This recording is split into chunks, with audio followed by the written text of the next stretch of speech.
سب سے پہلی بات، انسانیت کا اور نوع انسانی کا ازلی اور ابدی دشمن وہ ابلیس لعین ہے۔ یہ چونکہ چیزیں ایسی ہیں کہ جو ما وراء الطبیعات سے متعلق ہے۔ ابلیس جن ہے، جن انویزیبل ورلڈ سے تعلق رکھتا ہے، غیر مرئی جو نظر نہیں آتی۔ فرشتے انویزیبل ورلڈ سے تعلق رکھتے ہیں، غیر مرئی جو نظر نہیں آتے۔ یہ ہم جو ہے اور یہ حیوانات دنیا میں جو ہے یہ مرئی ہے، ویزیبل ہے۔ آج کا عام ذہن جو انسان کا بن چکا ہے، سائنٹزم جسے کہا جاتا ہے، سائنسی نقطہ نظر، اس کا عام لوگوں پر بھی اثر یہ ہوا ہے کہ جو انویزیبل ورلڈ ہے اس کی باتوں کی طرف توجہ نہیں کرتے۔ ہاں عقیدہ تو ہے کہ ہے، جن بھی ہے، فرشتے بھی ہیں، لیکن کوئی ان کی اہمیت ہماری نگاہوں میں نہیں۔ ساری نگاہیں مرکوز ہے visible world, physical world. Meta physics کا تو مضمون بھی اب سمجھ رہے ہیں کہ ختم کر دینا چاہیے، یونیورسٹیز سے فلسفے کے ڈپارٹمنٹس ختم ہو رہے ہیں، کیا ضرورت ہے اس کی؟ اصل شے یہ دنیا ہے، یہ عالم ہے، یہ کائنات ہے، یہ مادہ ہے، یہ حیات انسانی، حیات دنیاوی ہے۔ اس پر میرا جو مارکت الارا مضمون تھا 1967 کے جون میں جو چھپا تھا، اسلام کی نشرت ثانیہ کرنے کا اصل کام، کہ جو عہد حاضر کی جو تہذیب ہے اس کے 3 بنیادی اصول کیا ہیں؟ خدا ہے یا نہیں ہے چھوڑو، اس بحث میں نہ پڑھو، کائنات تو ہے نا، مادہ تو ہے نا، روح کوئی شے ہے یا نہیں ہے کیا پتا، کسی نے دیکھی نہیں آج تک، لہذا اس کے بارے میں گفتگو کا فائدہ کیا، وقت کا سیاح۔ عالم آخرہ کوئی ہے یا نہیں ہے کیا پتا، کس نے آ کے بتایا مرنے کے بعد، لہذا اس بحث میں نہ پڑھو، یہ عالم دنیا تو ہے نا، اٹس ویری مچ پریزنٹ، لہذا ساری توجہ اس پر صرف کرو۔ تو خدا کے مقابلے میں کائنات پر توجہ، روح کے مقابلے میں مادے اور جسم پر توجہ، حیات اخروی کے مقابلے میں حیات دنیاوی پر توجہ۔ یہ ہے اصل میں کرکس آف دی میٹر، اس تہذیب جدید کا خلاصہ یہ۔ دیکھیے اللہ تعالیٰ نے جو مخلوقات پیدا کی ہیں ان میں ایک تقسیم تو ہو سکتی ہے ذی حیات اور بغیر حیات، جاندار چیزیں اور بے جان چیزیں۔ بے جان چیزیں بے شمار، یہ تمام فلکیات، یہ پوری کائنات، یہ زمین، یہ پہاڑ، یہ شجر و حجر، کیا؟ لیکن ایک ہے جاندار۔ ان جانداروں میں ایک تقسیم ہے، 2 کا تعلق غیر مرئی دنیا سے ہے، انویزیبل ورلڈ سے۔ فرشتے جو دکھائی نہیں دیتے، ان کی پیدائش ہوئی ہے نور سے۔ دوسرے جنات جو انسانوں سے پہلے پیدا کیے گئے، آدم سے پہلے، وَالْجَانَّ خَلَقْنَاهُ مِن قَبْلُ مِن نَارِ السَّمُومِ۔ جنات کو تو ہم بہت پہلے پیدا کر چکے تھے آگ کی نور سے، وہ بھی نظر نہیں آتے۔ تیسرے انسان اور اس دنیا میں جتنے بھی حیوانات ہیں، ان کا جو مادہ ہے وہ ارض، یہ زمین ہے، یہ مٹی سے بنے، تراب سے بنے، کرسٹ آف دی ارتھ سے بنے۔ اب ان میں ایک تقسیم ہے، ایک وہ ہے ان تمام میں شعور تو ہے، حیوانات میں بھی شعور ہے، خود شعوری جسے کہتے ہیں سیلف کانشسنس، یہ صرف 3 میں ہے، فرشتہ، جن اور انسان۔ حیوانات میں خود شعوری نہیں ہے، کانشسنس ہے، سیلف کانشسنس نہیں ہے۔ تھوڑی سی بات سے سمجھا دوں آپ کو، میں دیکھ رہا ہوں، آپ مجھے دیکھ رہے ہیں، کتا بھی کوئی یہاں ہوتا تو مجھے دیکھ رہا ہوتا، لیکن کتے کو مجھے دیکھتے ہوئے یہ احساس نہیں ہوتا کہ میں دیکھ رہا ہوں، یعنی کتے کو یہ احساس نہیں ہوتا کہ وہ دیکھ رہا ہے، مجھے دیکھ تو رہا ہے، اس کو میں کا احساس نہیں ہے مجھے۔ میں جب دیکھ رہا ہوں تو میں سمجھتا ہوں میں دیکھ رہا ہوں، میں ہوں کوئی شے جو دیکھ رہا ہوں، یہ خود شعوری ہے، سیلف کانشسنس۔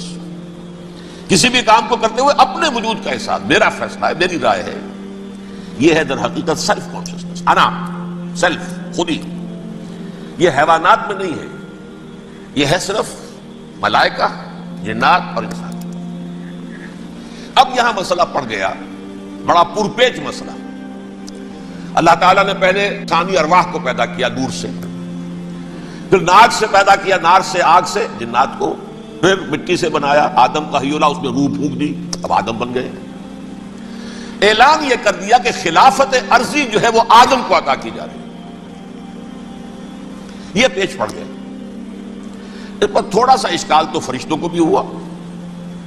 قرآن میں ہے سورہ بقرہ کے 4 رکوع میں اتجعل فیہا من یفسد فیہا ویسفک الدماء ونحن نسبح بحمدک ونقدس لک. پروردگار اس آدم کو تو خلافت دے رہا ہے، زمین کے اندر اختیار دے دے گا، یہ تو فساد کرے گا، کوریزی کرے گا، ہم تیری تسبیح و تحمید میں لگے ہوئے ہیں، جو بھی حکم ہو ارشاد ہو ہم بجا لاتے ہیں، تو ضرورت کیا ہے؟ اس کا جواب اللہ نے دیا انی اعلم ما لا تعلمون. میری مشیت، میری حکمت وہ میں ہی جانتا ہوں، ضروری نہیں کہ تم اس کو شیئر کر سکتے. لیکن یہ جنات میں سے ایک جن تھا عزازیل. اب دیکھیے کہ جنات کو ایک قرب حاصل ہے ملائکہ کے ساتھ. کیوں؟ وہ نور سے پیدا کیے گئے، یہ نار سے پیدا کیے، کتنا قرب ہے دونوں میں. انسان پیدا کیا گیا مٹی سے، مٹی انرٹ ہے، آگ بھڑکتی ہے، اوپر اٹھتی ہے، شعلہ زنگ ہوتی ہے، انرجی ہے اس میں. نور اور نار میں بڑا قرب ہے. اور عربی کے ایک قاعدے سے تو یہ ایک ہی لفظ ہے، مادہ ایک ہی ہے، حروف علت جو ہے ایک دوسرے کی جگہ آ جاتی. یہ قرب ہے، اگرچہ زمین و آسمان کا فرق ہے دونوں. فرشتہ نور سے پیدا کیا گیا ہے، وہ پاک ہے، وہ اللہ کے کسی حکم کی خلاف ورزی کر ہی نہیں سکتا. لا یعصون اللہ ما امرہم ویفعلون ما یؤمرون. وہ جو بھی اللہ تعالیٰ حکم دیتا ہے اس کی کوئی معصیت نافرمانی نہیں کرتے، بلکہ جو حکم لیا جاتا مان لیتے. ذرا سا اشکال ہوا تھا، پوچھ لیا، جواب مل گیا، خاموش ہو گئے بس. لیکن عزازیل نامی ایک جن تھا، جو ایک تو جن ہونے کی نسبت سے فرشتوں سے کچھ نہ کچھ مماثلت تھی، قرب تھا. دوسرے یہ علم میں، زہد میں، عبادت میں اتنا اونچا تھا، اتنا اونچا تھا، اتنا اونچا تھا کہ یہ ملائکہ ہی کے صف میں شامل ہو گئے. کس نے علم بغاوت بلند کر دیا جب حکم دیا گیا کہ سجدہ کرو آدم کو. اب یہ دیکھیے کس قدر یہ اہم مضمون ہے. اور آپ سوچ رہے ہیں یہ باتیں آج پہلی مرتبہ ہمیں اس طرح سنائی جا رہی ہیں. یہ باتیں تو علم میں آتی نہیں ہمارے. وجہ کیا ہے؟ آپ کو دلچسپی نہیں ان چیزوں سے. جدید تہذیب نے ان چیزوں کی اہمیت کو زیرو کر دیا. قرآن میں اہمیت کا کیا عالم ہے؟ 7 جگہ یہ مضمون قرآن میں آیا ہے کہ فرشتوں کو ہم نے حکم دیا سجدہ کرو آدم کو، سب نے سجدہ کیا. فسجد الملائکۃ کلھم اجمعون، سارے کے سارے، کل کے کل، سب نے مل کر سجدہ کیا آدم کو.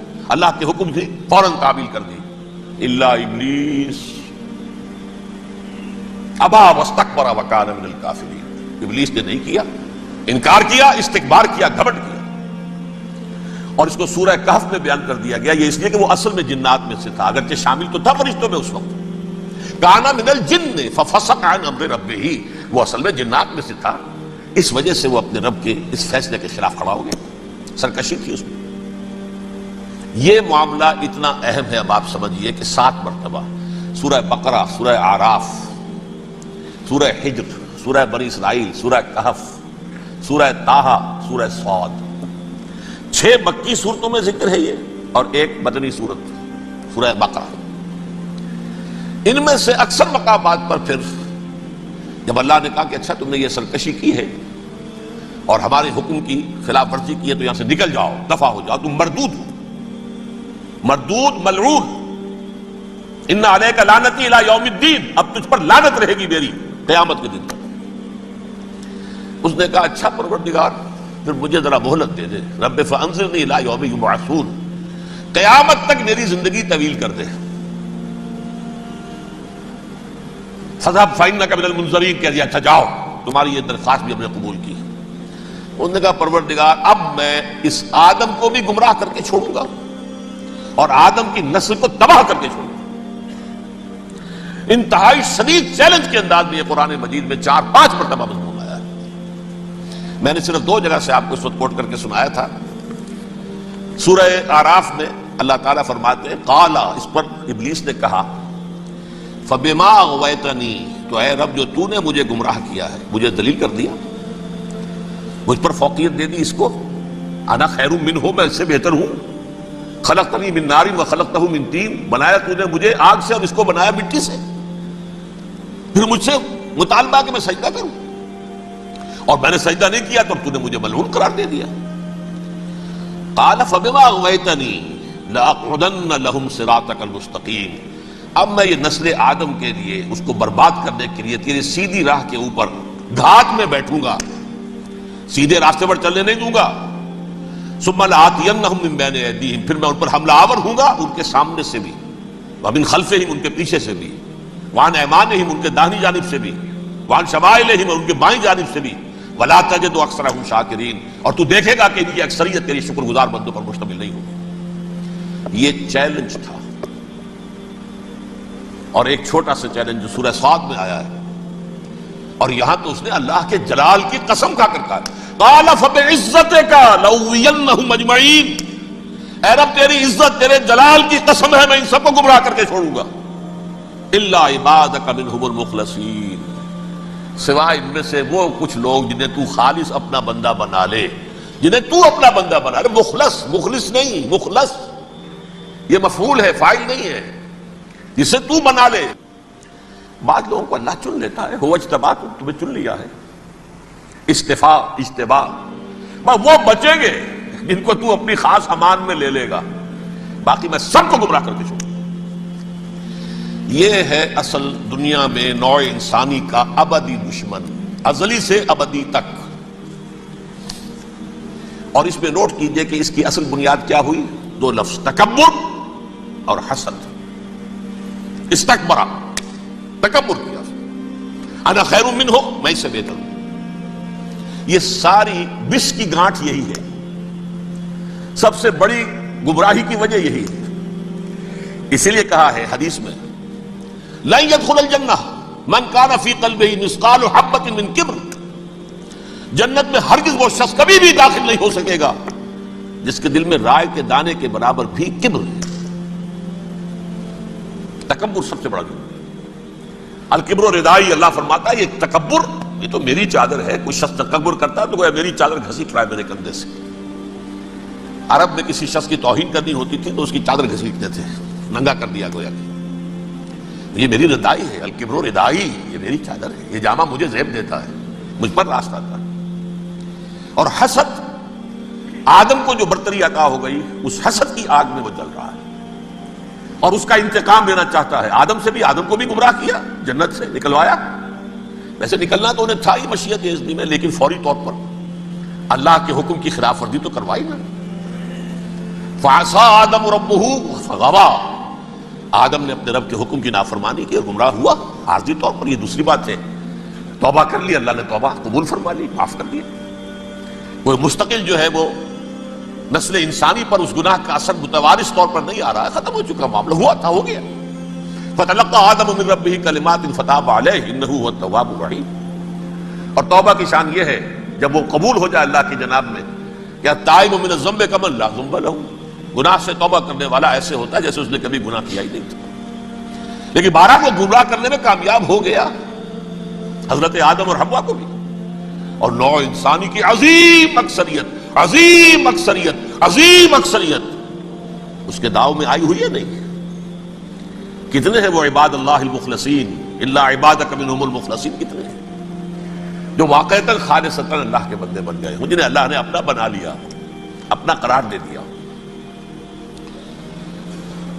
اب اس کے ساتھ نوٹ کیجئے، اس ابلیس کے ساتھ ایک فوج بھی ہے جسے قرآن مجید میں کہا گیا ہے یہ اس کی پارٹی ہے، حزب الشیطان، یہ اکیلا نہیں ہے۔